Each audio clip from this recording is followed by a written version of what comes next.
മുന്നേ സ്കൂളിൽ നിന്ന് ട്രിപ്പ് പോകുന്ന സമയത്ത് ഉമ്മാൻ്റെ ഒരു സ്പെഷ്യൽ കിട്ടാനുണ്ട് കേട്ടോ. നല്ല നെയ്ച്ചോറും അതുപോലെ തന്നെ പരിപ്പ് കറിയും പിന്നെ ചിക്കൻ പൊരിച്ചതും.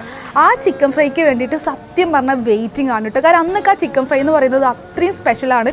അന്ന് മാത്രമല്ല ഇന്നും ഉമ്മാൻ്റെ ചിക്കൻ ഫ്രൈ എനിക്ക് അത്രയും സ്പെഷ്യലാണ് കേട്ടോ. എന്നാൽ ഇന്ന് ഞാൻ എൻ്റെ ഉമ്മാൻ്റെ ആ ചിക്കൻ ഫ്രൈയിലെ ഒന്ന് റീക്രിയേറ്റ് ചെയ്യാൻ പോവാണ് കേട്ടോ. അതേ ടേസ്റ്റോടെ കിട്ടുമോ എന്നുള്ളത് നമുക്കൊന്ന് കണ്ടുനോക്കിയാലോ. സത്യം പറഞ്ഞാൽ ഇങ്ങനൊരു പരീക്ഷണത്തിന് കോൺഫിഡൻറ്റ് കിട്ടിയത് നമ്മളെ ഈസ്റ്റേണിൻ്റെ ചിക്കൻ പൊരിച്ച മസാല കണ്ടപ്പോഴാണ് കേട്ടോ.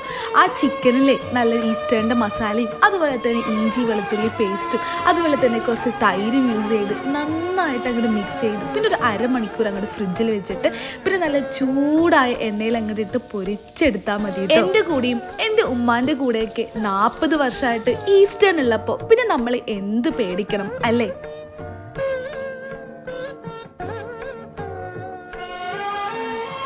ടേസ്റ്റിൻ്റെ കാര്യത്തിൽ